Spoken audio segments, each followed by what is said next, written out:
So the topic of this live is called I Have a Gut Feeling. If you guys saw the flyer, I have a gut feeling supporting a healthy digestive system. All right. A lot of times we have, ailments, we're feeling symptoms of something, and we don't really think about the gut. Even if it's sometimes you may not be having gut symptoms, right? But whatever you are experiencing could be stemming from an imbalanced digestive system. How's everyone doing? Dr. K here. All right.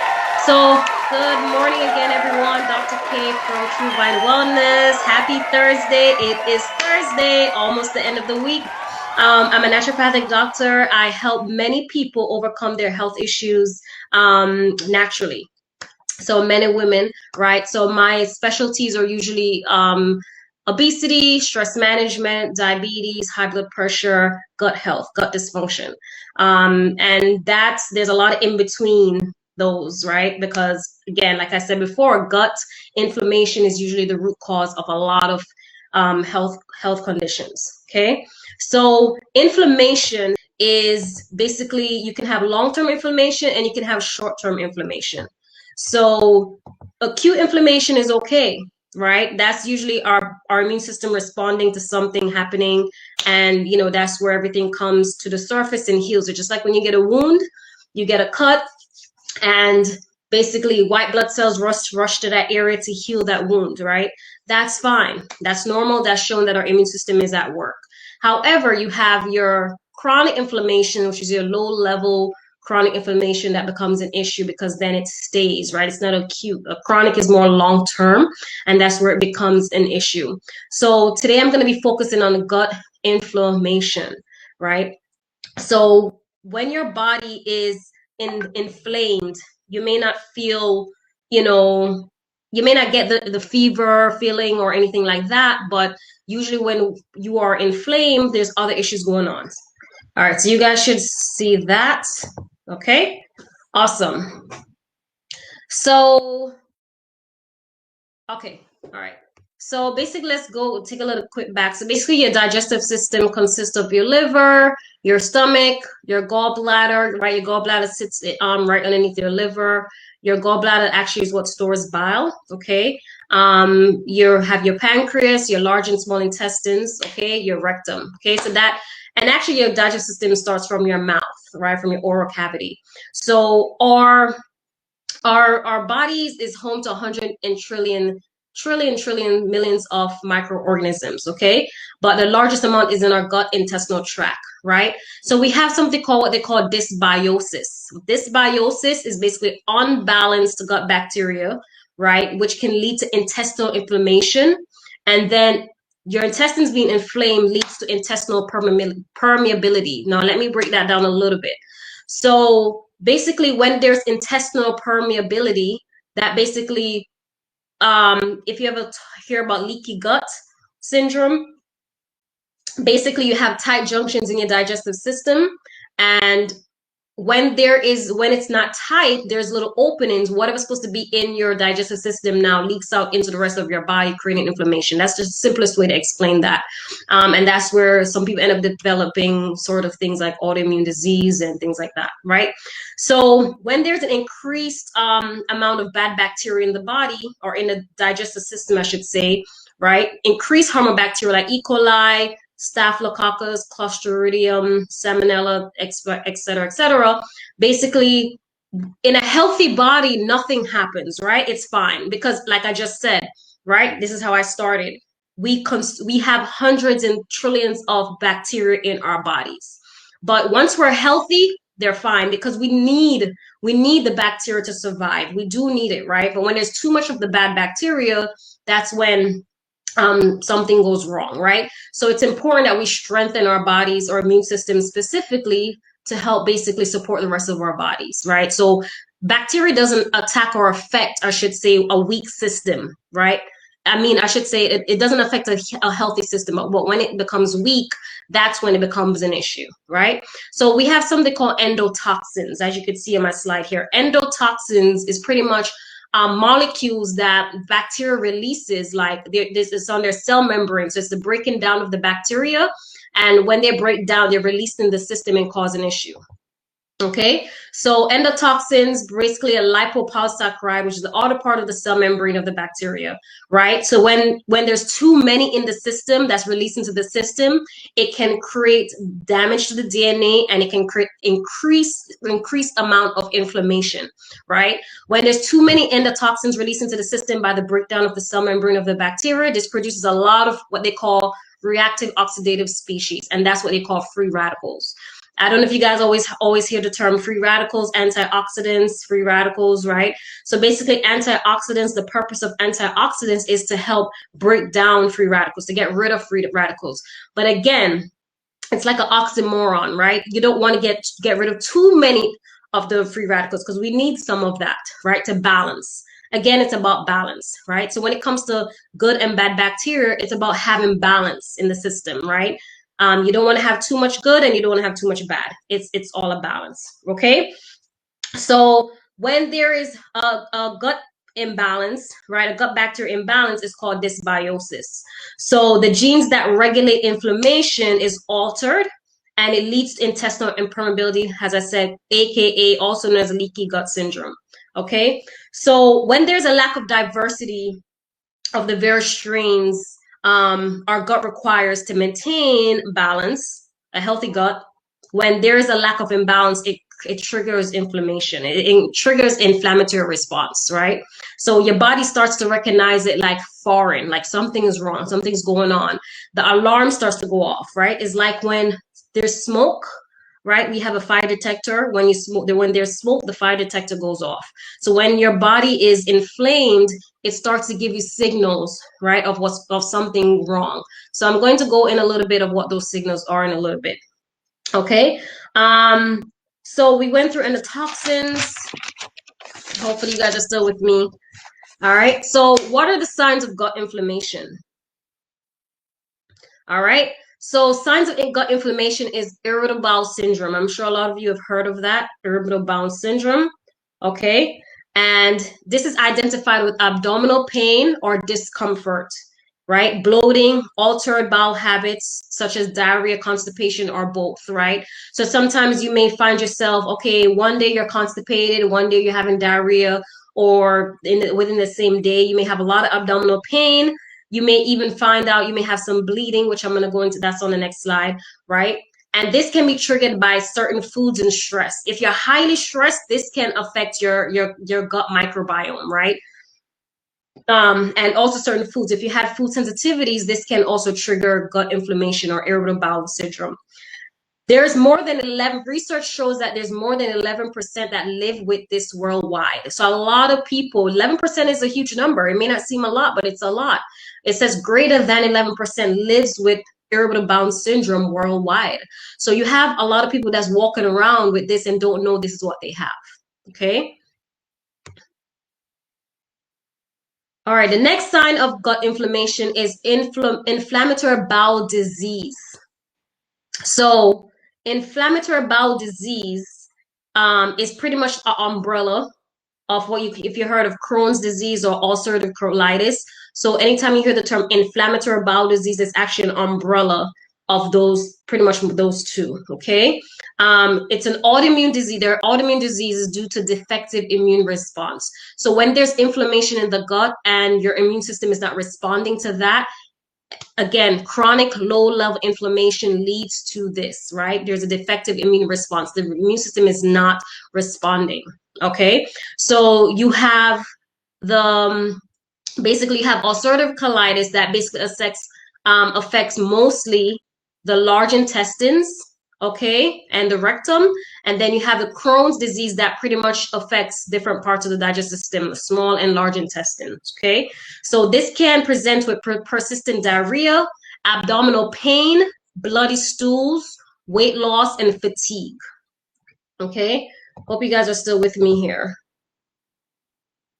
All right. Okay. All right, so let's go back to this. All right, so persistent diarrhea, abdominal pain, bloody stools, weight loss, and fatigue. Okay. So you should not be having persistent diarrhea. When when you're having diarrhea, your body's telling you something is wrong. Usually that's how our body responds. When you vomit, when you have diarrhea, constipation, these are all signs. When you're having pain in your stomach, your body's telling you something is wrong. Okay. So with ulcerative colitis and Crohn's disease, this person tends to have persistent diarrhea, abdominal pain all the time. They're uncomfortable. Bloody stools. You should not be having blood in your stool, right? Blood in your stools can also be signs of cancer as well, right? So you definitely want to make sure you go to your gastroenterologist and have this checked, okay? Weight loss and fatigue. So you have like just basically weight loss that you can't explain. You're not trying to lose weight, but you just can't seem to be hold on to your weight, right? And also always feeling tired. So when there's abdominal issues going on, when you have gut inflammation, you also cannot absorb your nutrients, right? So even if you're eating, you could be eating healthy, eating food, eating good food, but you may not be absorbing your nutrients, right? So that's another reason why you could be feeling fatigue as well. And also if you're having bloody stools, you're bleeding at some point. So you're losing your nutrients through your blood and you're losing some sort of iron, right? Which can also cause fatigue. Okay. So these type of inflammatory bowel disease can lead to colon cancer, right, due to chronic damage of the gastrointestinal tract. So persons who experiences inflammatory bowel syndrome and inflammatory bowel disease, this can affect their quality of life, right? Because imagine this is someone who's pretty much almost always in bed, or they're always moody, miserable, having headaches, they're not themselves, they can't function properly, they can't focus, right? So this affects their quality of life. They can't enjoy, they can't probably go to work consistently, they're always calling out sick, right? So this is someone that really needs to see a gastroenterologist, basically just to do the necessary testings, and then they can go and see someone like myself if you don't want to be on pharmaceuticals, right? Or for the rest of your life. Okay, so conditions like this are tend to be treated with immunosuppressants or steroids, right? And again, steroids is a form of drug that suppresses the immune system again. So, right, so that's how that goes.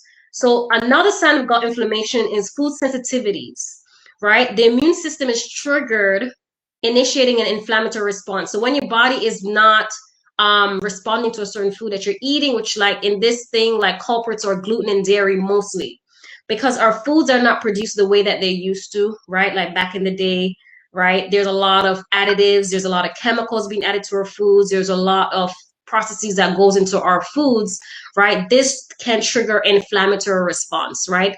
So such as gluten and dairy, right? And gluten is in a lot of things, breads, the obvious breads, cookies, crackers. Gluten is also in some sauces, right, that we don't know of, right, unless you look in the ingredients and you read it. Dairy also can be a food sensitive to some people, creating that inflammatory response, like cottage cheese, butter, milk, right? Animal milk, that is, okay?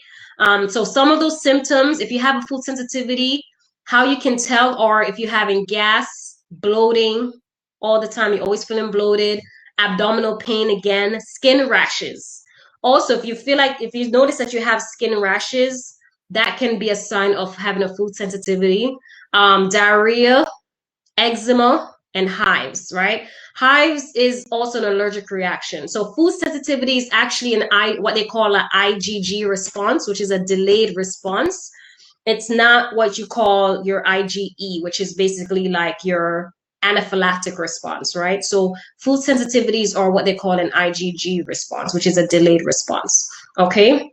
So again, some of those symptoms are like gas, bloating, abdominal pain, skin rashes, diarrhea, eczema, and hives. So there's persons I've seen who have eczema, right? Eczema is like the dryness of the skin, like certain patches on your skin are just like really dry, right? Those are signs of food sensitivities, right?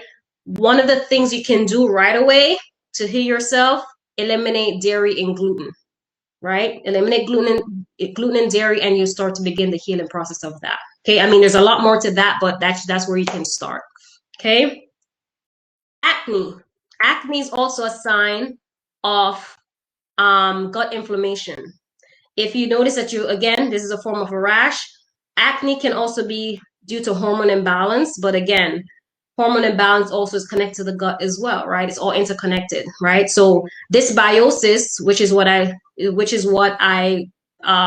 mentioned earlier, is right, imbalance of the gut bacteria. So dysbiosis can disrupt skin homeostasis, right? So that can cause that. So if you notice that you have acne, think about your gut, right? Work on the gut. So anything on the skin, your skin is an organ. Your skin is the largest organ that you have. Anything that comes up in your skin is telling you that something is, you got to think quickly to your gut, okay? So even if you have someone that have had allergies, you get hives, think about your gut. All right, so autoimmune conditions, gut inflammation can also lead to autoimmune conditions like lupus, multiple sclerosis, rheumatoid arthritis, ulcerative colitis, like we mentioned earlier. Okay, so if you have some of these conditions, right, you want to look into, as far as autoimmune, you want to look into your gut. Start with your gut. There's other conditions as well that is caused from gut inflammation, like diabetes, right, high blood pressure, these type of things. You know, it stems from the gut. All right. So I'm going to talk a little bit about the gut-brain connection. I'm not going to stay too long on this because it can get a little complicated. I have to probably do like one session on just this by itself. But I just want to touch upon it a little bit just to show you how connected our bodies are. Okay. So you have the gut-brain connection. The gut-brain axis pathways include our central nervous system, what they call an enteric nervous system, a gut-associated lymphoid tissue, a hypothalamic pituitary adrenal axis, right? Our neuroendocrine gut hormone signaling system, sympathetic and parasympathetic branches of the autonomic nervous system. I know that just sounds like a whole nother language to you guys, but this is what a gut-brain connection is consist of. But I want to focus a little bit on the vagus nerve. So the vagus nerve is a huge nerve that stems right from our brain stem right down to our bodies. And they're connected to our different organs, right? It's the main nerve that connects the brain, the gut, and the brain. Okay? So the vagus nerve, right? It doesn't stay there. You know, we say what happens in Vegas stays in Vegas. This is not the vagus nerve, right? The vagus nerve actually goes throughout our body. It innervates different parts of our body. Our eyes, as you can see in the pictures, because I'm a visual person, I'm a visual learner, so I like to see things. So your vagus nerve actually innervates your eyes, your glands, your lungs to help you with breathing, slows heartbeats. It basically helps with stomach digestion, right? Your acids to secrete to digest your foods, right? Basically, the vagus nerve, our parasympathetic system. The parasympathetic is your rest and digest system, right? So this is what helps you relax. This is what helps you basically digest your foods. This is what basically helps you, function properly, right? So this is opposite of your fight and flight. So this is opposite of what stress causes, right? You know, stress is like your fight and flight. Your body's always on the go, on the go, on the go. Parasympathetic system help relax that, right? It helps basically, as you could see here, slows the heartbeat. It helps with breathing. It helps with peristalsis, which is pretty much like digesting your foods. Your stomach can, digest your foods well, release your hydrochloric acid to help break your foods down. It stimulates your bile, right, from your gallbladder, right? So, and also your kidneys to help with your urine, your reproductive system, right? Or ovaries, women, right? So your vagus nerves, as you can see, it starts from the brain, goes all the way down to your to the rest of your body. So the vagus nerves is really important, and this is where we have we have the gut and brain connection. Okay. So you see how powerful God made us. He was very intentional about what he was doing, right? Very intentional. So here are some habits that contributes to gut inflammation. Smoking, right? Smoking contributes to inflammation in the gut. Not only that, but it also depletes your B vitamins, right? And B vitamins is very important in supporting your nervous system. Okay. And also your B12, you make your B12 in your digestive system. So if your gut is a wreck, you're not able to make your B12, you're not able to support your immune system well, right? And remember from previous talks that I've had that 75% of your immune system is in your gut. So if you have a bad, if you have gut dysfunction, you also have a weakened immune system, okay? Artificial sweeteners, right? Artificial sweeteners also contribute to gut inflammation. So your high fructose corn syrup, your white sugar, your brown sugar, your Splenda, your sweet and low, and your equal. And for those who are diabetics, you may say, well, what do I use to sweeten my tea, right? You can use things like monk fruit extract. You can use things like stevia, which is made from a leaf, okay? Or just don't sweeten anything at all. Don't sweeten it, right? Especially for a diabetic. But there are low glycemic index sweeteners there that are more natural that you can use. But please do not use artificial sweeteners. Artificial sweeteners are also linked to certain things like cancers and other things like that, okay? Excess use of alcohol can also contribute to gut inflammation, okay? Overindulgence of alcohol can lead to gut inflammation.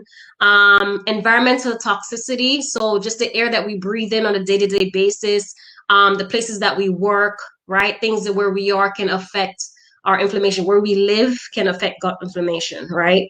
And sometimes some of these things are out of our control, but we do our best by consuming certain things to help support that, okay? Misuse and abuse of antibiotics. So this is a big one, right? Antibiotics kills your good bacteria. So if you are a person that chronically lives on antibiotics, it kills your good bacteria. And when you're killing your good bacteria, you're creating dysbiosis, right? An imbalance of your gut flora. So you want to make sure that you are not living on this, okay? And also NSAIDs, non-steroidal anti-inflammatory drugs, so things that you're taking for pain, right, can also create gut inflammation. So chronic stress is another one that can lead to gut inflammation. So if you're a person that's highly stressed all the time, you're always on the go, you may be experiencing a divorce, you may be experiencing death in your family or a loved one or friend. You may experiencing financial stress, you may be experiencing emotional stress. All these things plays a role on your gut health, okay? You may be experiencing stress at work, you may be overwhelmed, right? All this can play a role to gut inflammation, okay? And this is where we talk about the gut-brain connection, because when you are stressed, you are always producing, this is keeping you in a fight and flight. So this is what they call your sympathetic response, right? Your sympathetic nervous system response, always keeping you in that fight and flight, always on the go, always on the go.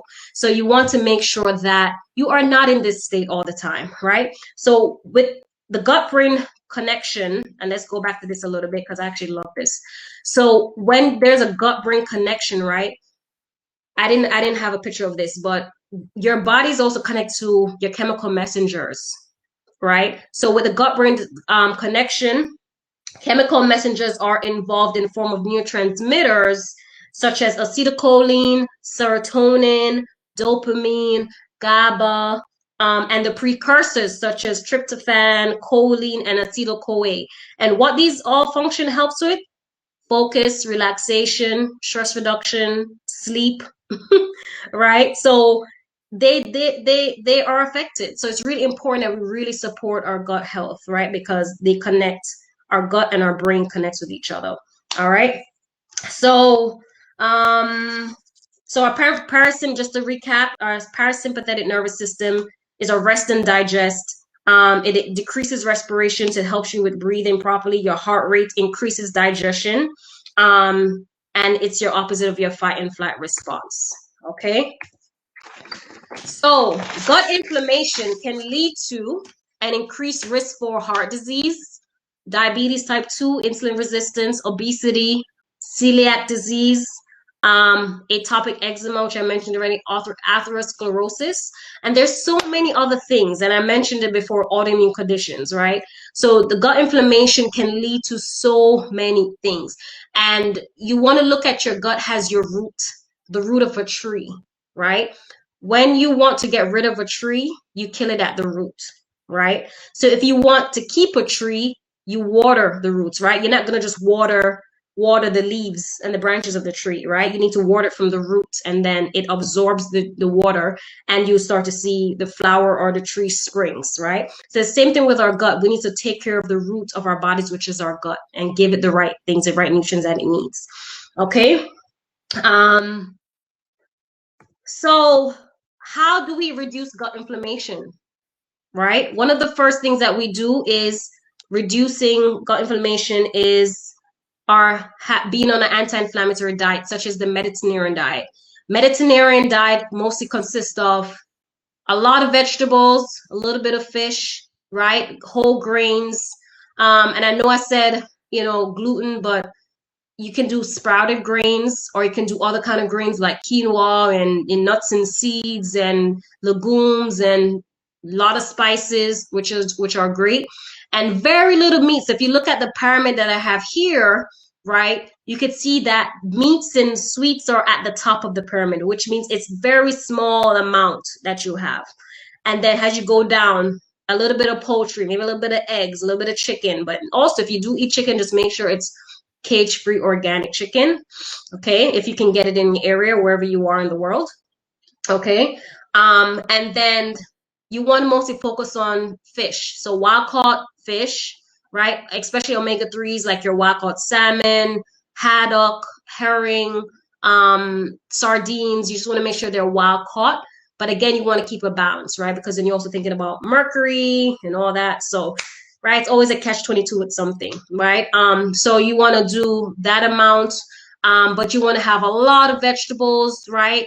Think of the rainbow, eat variety of vegetables and fruits, some grains, a lot of healthy fats like avocados, olive oil, coconut oil, and things like that. And you can get your healthy fats from your nuts and seeds as well, and a lot of spices, and physical activity, exercise. Right? Exercise is so important to our body to reducing gut inflammation, right? When you are exercising, it helps you produce your feel good hormones like endorphins. It helps reduce stress, right? So it's really great for exercise. And water, you want to make sure you're drinking a lot of water. Half your body weight in ounces of water per day is essential. And wine, if you're a person that drinks wine, just want to keep that in moderation, all right? You want to keep your resveratrol's levels coming in, right? So with your wine. So just keep it very, very, very, very light moderation. Okay. Exercise, as I said. So studies have shown that running promotes the development of healthy and beneficial bacteria. So it's really important for us to exercise. Aerobic exercise, especially at least 30 minutes for 5 days. Okay. So if you pick 5 days out of the 7 days that we have, at least exercise for 30 minutes, and you are already on the road for a healthy gut microbiome, a healthy gut, right? A healthy digestive system, right? This exercising promotes what they call a short chain fatty acid, and this increases, this creates butyrate, which heals the gut lining. Okay, so exercise is important. So exercise is not just building muscle and de-stressing, but you're also creating, it's something functional that's actually happening in your body. When you exercise, you're promoting something good to help heal your gut lining. Sleep is important for healthy gut. Obviously, the guy at the top here, he's not getting so much of good sleep. Okay, so he's probably doesn't have a good healthy gut because he's laying there not sleeping. But she's making sure she's getting her sleep, right? Because she wants a healthy gut, right? So the lack of sleep can promote gut inflammation and minimize a healthy gut microbiome, or should I say a healthy gut environment, okay? So it's ideal for us to get at least 7 to 9 hours of sleep per night. In the world that we live in today, we know sometimes 9 hours or even 7 hours is pushing it, right? Is pushing it, but we aim for that. This is what we should aim for, to have a healthy gut, okay? And a healthy immune response. So when you sleep, you're creating a healthy immune response, you're strengthening your gut, and you're also promoting healthy immune system as well, okay? Probiotics is really essential to keeping a healthy gut. You want to consume multiple stream probiotics, not just acidophilus or just lactobacillus. You want to make sure you're having multiple strain probiotics, okay?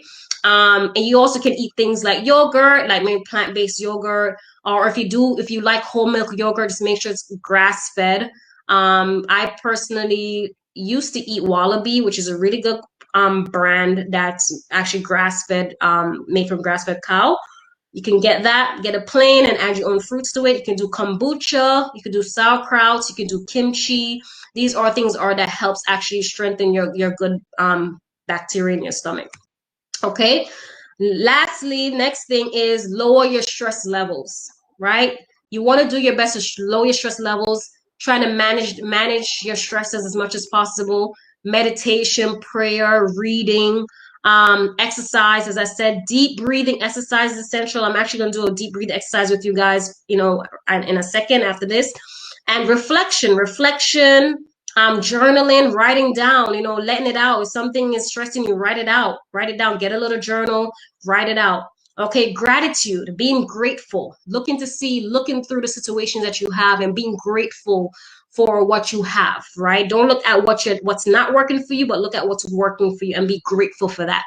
Be in the state of gratitude. When you are grateful, that helps lower your stress levels as well. And listen to music. Find music not like something that will keep you in a good mood, keep you thinking about good things, right? So music is great for helping lowering stress levels, okay? And that's a reflection. All right, so basically, in summary, gut inflammation is the result of an imbalance of a healthy gut flora leading to chronic inflammation if left in that state of imbalance, right? So your gut can be inflamed, right, for a short period of time, and you can heal that. But if it's left in that state of imbalance, it leads to, as I said, autoimmune conditions, right, like lupus, multiple sclerosis, rheumatoid arthritis. It can lead to eczema and all sorts of other things, right? And this is what we don't want, okay? So I'm going to take a couple minutes for you guys, and we're going to do a deep breathing exercise. We're doing pretty good in time. I have time for Q&A for a little bit. All right, so I want you guys to, let me stop sharing here. Let me come back to you guys. How are we doing here? How are we doing? Hope you guys are enjoying that. All right, so we're gonna do a deep breathing exercise. So what I want you guys to do is sit down. Make sure you're sitting down, make sure your back is rested. Okay, you're gonna put one hand on your stomach, one hand on your chest, and you're gonna take a deep breathe. You're gonna breathe in and you're gonna hold. As you breathe in through your nose, you're gonna count from 1 to 4 silently. Okay, then you're gonna count from 1 to 7. Okay, and you're going to hold for about 7 seconds. So you count 1 to 7 silently. And then you're going to blow out slowly, count from 1 to 8 through your mouth. And you want to make sure your stomach is pushing your hand. Okay, your chest should not be moving. Okay, it should be most of your stomach. Okay, so you can breathe out. Do it again. Then breathe out, come from 1 to 8. And then you're going to realize how relaxing that feels, right? So do that 3 to 4 times, 3 to 5 times or so in that one session. Do that a couple times a day, and you realize how it helps you with de-stressing, okay? All right, guys, if you have any questions, just email me at info@truevinewellness.com. You can book a free 15-minute discovery call with me by calling 347-433-5076, or you can email me at info@truevinewellness.com. Again, if you want to book a free discovery call with me, email me at info@truevinewellness.com, or you can call at 347-433-5076, and we get started and if you have any health concerns that you would like to address and you want to address it alternatively, you could definitely give me a call, okay? So if it's something I have not mentioned in this, but you want to inquire about something else, feel free to make that appointment. Go ahead and send me an email, and then we can discuss from there, okay? All right, guys. All right, so it's been great. Hopefully you guys have been doing well. And hopefully this information was a blessing to you guys. And for those who are going to be listening on the replay, please put hashtag replay on the bottom in the comment section. Let me know that you're listening to this on the replay. And also ask questions if you have any questions. You can inbox me, DM me if you have any questions. And you can follow my page at True Vine Wellness on Instagram. Also, I have a Facebook page that's called True Vine Wellness as well. All right, so just follow me on Instagram. I do post things there. I try my best to do like educational posts and just post in there just to encourage us and just give us some inspiration on how to have better health. Okay. All right, guys, it's been great. It's been awesome. All right, so I look forward to serving all of you, doing well, all of you, and those who are watching me from around the world. I look forward to working with you and helping you, supporting you, and serving you to better health. All right, guys, be blessed. Take care. Have a good day. Bye-bye.